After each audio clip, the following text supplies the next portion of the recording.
So, for today's video, nag-iintay ako ng parcel kasi may darating tayong parcel from...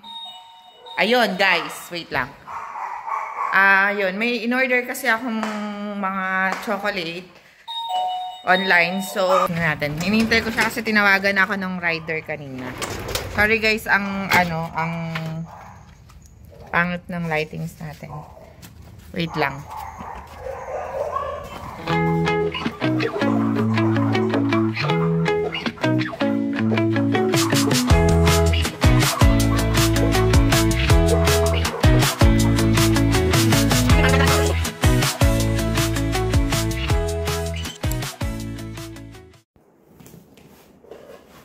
Hi guys! So, ayan, i-unbox na natin yung binili kong parcel.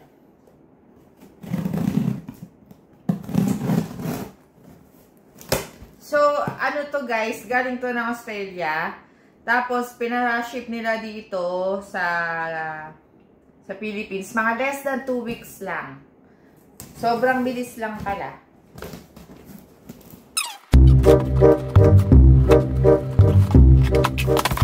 Okay guys. Ito yung laman ng ano natin. Meron tayong dalawang Toblerone. Yan, chocolate and white. Yung regular na chocolate and white chocolate. And then, meron tayong KitKat. Hindi siya guys na deform, naputol, mga ganun. Hindi rin siya na lusaw. Meron tayong iba't ibang klase ng KitKat. Yan. Tapos, eto. Yan. Wow naman! Wow! Wow! Sobrang excited ako dito, guys. Kasi, yan. Ewan ko, nitong mga nakaraan, sobrang nag-crave talaga ako sa chocolate. Siguro dahil magkakaroon siguro ako. Yung iba medyo na-deform siya, pero okay lang naman. Wait. Natin, para makita nyo yung... Yan. Medyo nalusaw siya ng konti. Pero okay lang, kasi pag nilagay naman siya sa ref, titigas naman din yan. So, yan. Yung Black Forest.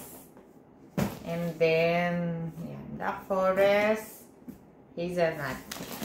Ako, guys, hindi ako talaga mahilig dun sa chocolate na galing sa ref. Yung matigas. Hindi ko alam. Basta mas gusto ko yung chocolate na medyo malambot na siya. Kasi parang mas nalalasahan ko yung chocolate kesa dun sa matigas. So, mas gusto ko yung medyo Meron din tayong mga protein bar. Yan. Mga protein bar. Yan. Okay. And then, eto, Tim Tam talaga yung pinabili ko. So, iba-ibang klase siya ng Tim Tam. Meron tayong strawberry, sweet and salty. Kasi diba dito sa Philippines, makakakita tayo ng Tim Tam. Pero medyo limited lang store. And then, yung chocolate lang siya, yung regular. Sa Australia kasi guys, sobrang dami ng flavor niya. Sobrang dami ng klase ng Tim Tam doon. Yay! Here pa. And white. Tapos meron din tayong cookies. Tapos more Tim Tams. Ayan, mga dark. Tapos ito yung double coat. Yung mas makapal yung chocolate niya.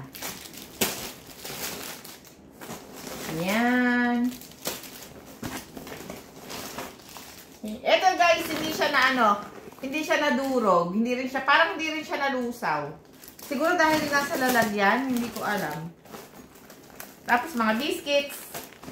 Sobrang pili ko kasi guys sa biscuits, Pag, kunwari sa office yan, nagbabaon ako ng maraming biscuits. Kasi pag yung minsan, pag Hindi ako nakakakain agad. So, puro biscuit yung pinakain ko. Yay! So, ang saya-saya, guys. So, eto guys. Sa susunod na video siguro, magagawa tayo ng mukbang ng different chocolates na, ito, yung mga to. Tapos dadagdagan ko na lang siguro. So, sobrang dami ko guys na naiisip na imukbang. So, ito yung sobrang excited ako. Yung magmukbang ng chocolate, guys. So, yun. Yun lang guys. That's it for today's video. So, yun guys. That's it for today's video. And sa mga hindi pa po nagsusubscribe, mag-subscribe na po kayo. And see you on my next vlog.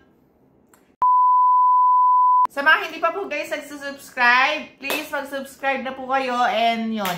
See you on my next vlog. Bye!